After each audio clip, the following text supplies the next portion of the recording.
नमस्कार दोस्तों, आपका मेरे YouTube चैनल में स्वागत है। आपको कृष्ण जन्माष्टमी की बहुत बहुत शुभकामनाएँ। भगवान कृष्ण जी की कृपा आप सब लोगों पे बनी रहे। और आज हम करेंगे भस्त्रिका प्राणायाम के।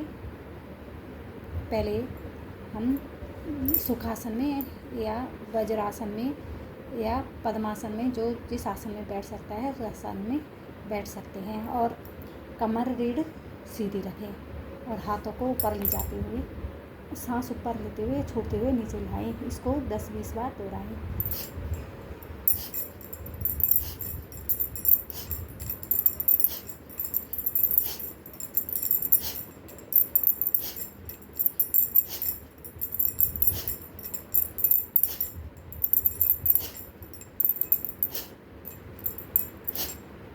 और दूसरा इसी का भाग हाथों का आगे ले जाते हुए सांस लें और पीछे की ओर सांस छोड़ते हुए 10-20 बार आ सकते हैं।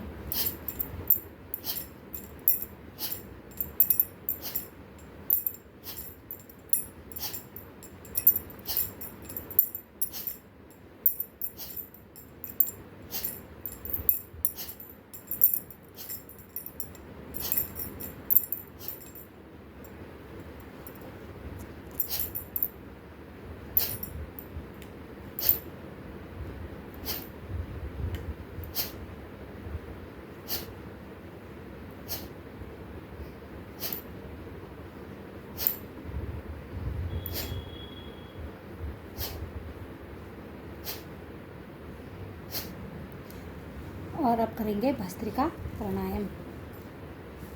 भस्त्रिका प्राणायाम के लिए पहले ध्यान अवस्था में या सुखासन में, किसी भी आसन में बैठ सकते हैं। और बाएं हाथ घुटने पे और दाएं हाथ की प्राणायाम मुद्राएं बनाएंगे।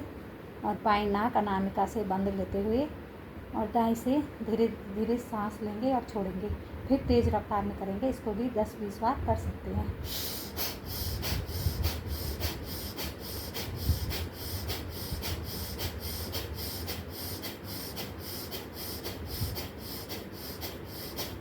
फिर अंगूठे से दाएं नाक को बंद करते हुए सांस को कुंभक आंतरिक कुंभक में रोकें और जितना रोक सकते हैं उतना रोकें। और फिर बाएं नाक से अनामिका हटाते हुए सांस बाहर छोड़ें।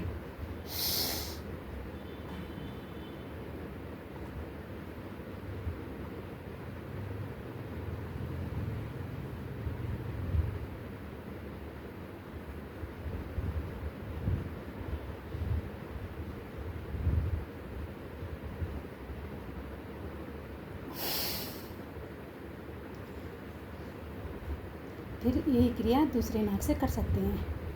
फिर इसका दूसरा भाग है दाएं से सांस लेना और बाएं से छोड़ना।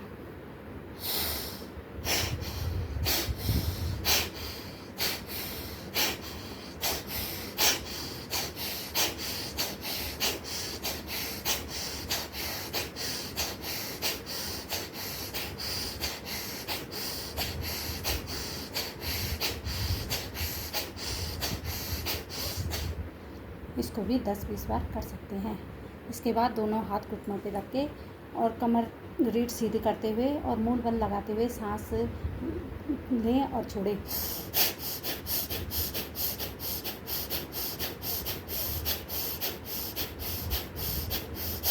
इसको भी 10-20 बार कर सकते हैं। और इसके बाद गहरे और लंबे ये सांसों का अभ्यास करेंगे। ये प्राणायाम की सबसे पहली सीढ़ी है। अगर इस आसन को साध लिया तो हमारा प्राणायाम सही हो जाता है। हम आसन में सही बैठ सकते हैं। पहले मैं आलती पालती मार के बिल्कुल भी नहीं बैठ पाती थी। मेरे घुटने बिल्कुल ऐसे होते हैं। अब थोड़ा थोड़ा ठीक हो रहे हैं। और मुझे तो योगा से बहुत फर्क पड़ा। मेरे को थायराइड था और सर्वाइकल था और घुटनों में दर्द था। और जब से मैं जुड़ी हूँ तब से मेरे को बहुत लाभ मिला। और मैं चाहती हूँ कि सब लोगों इसका लाभ लें, चाहे वो कहीं से भी सीखें, लेकिन योग से ज़रूर जुड़ें।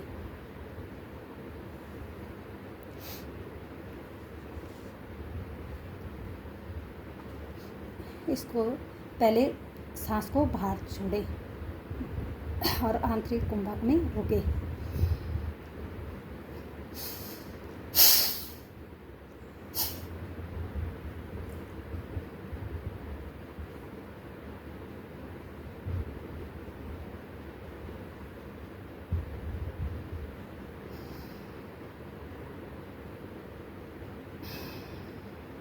ये गहरे लंबे श्वास का अभ्यास है। इससे हमारी सांसें लंबी होती है और जितनी लंबी सांसें होंगी उतना आदमी स्वस्थ रहेगा और लंबा जिएगा।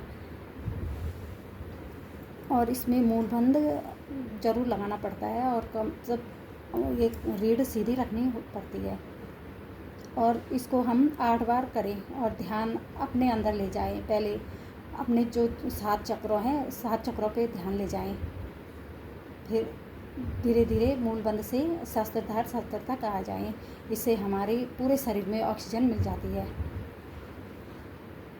इसके बाद हम करेंगे अनुलोम विलोम प्राणायाम। जो हमारे शरीर में जितनी गर्मी आई हुई होती है भस्त्रिका से, हम अनुलोम विलोम करेंगे तो वो सही हो जाता है। अनुलोम विलोम में एक हाथ घुटने पे रखें, या तो इस मुद्रा में रख सकते हैं या ऐसे रख सकते हैं, जैसे भी आप रख सकते हैं वैसे रख सकते हैं। और एक हाथ ऐसे जो ऐसे नहीं रख सकते वो ऐसे रख सकते हैं।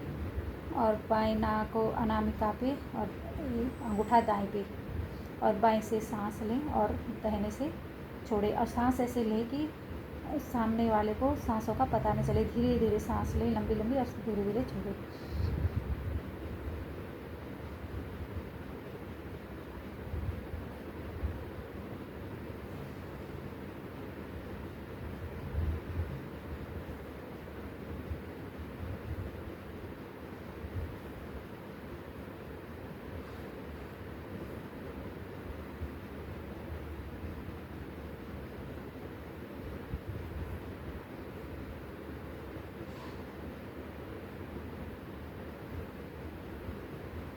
और आप जब तक अनुलोम विलोम करेंगे और अपने प्रभु का ध्यान करेंगे, और मैं आपको एक भजन सुनाऊंगी कृष्ण जन्माष्टमी पे, और जो भी गलती होगी मुझे माफ़ करना।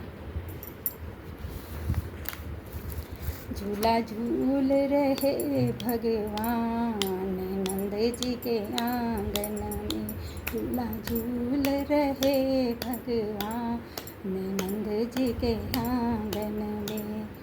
माता यशोदा झूला झूलाए, माता यशोदा झूला झूलाए, चेहरे पे मधुर मुस्कान नंद जी के आंगन में। चेहरे पे मधुर मुस्कान नंद जी के आंगन में। झूला झूल रहे भगवान नंद जी के आंगन में। भीड़ लगी नंद भवन में, भीड़ लगी है नंद भवन में।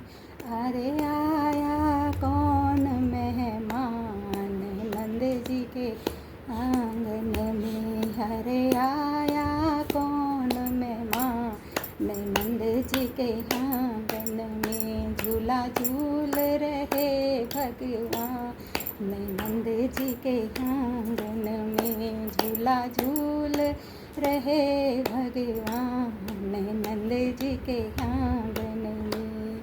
शिव शंकर दर्शन को आए, शिव शंकर दर्शन को आए। श्री कृष्ण ने लिया पहचान नंद जी के आंगन में। श्री कृष्ण ने लिया पहचान नंद जी के आंगन में। झूला झूल रहे भगवान नंद जी के आंगन में। झूला झूल रहे भगवान नंद जी के आंगन में। प्रभु दर्शन की होड़ लगी है, प्रभु दर्शन की होड़ लगी है। क्या बूढ़े क्या जवान नंद जी के आंगन में। क्या बूढ़े क्या है जवान नंद जी के आंगन में। झूला झूल रहे भगवान नंद जी के आंगन में। झूला झूल रहे भगवान नंद जी के आंगन में। स्वस्थ रहे, प्रसन्न रहे, भगवान से यही कामना करती हूँ। और पसंद आए तो लाइक करना, और आप स्वस्थ रहें और योगा करते रहें, मेरे लिए वही लाइक है। धन्यवाद।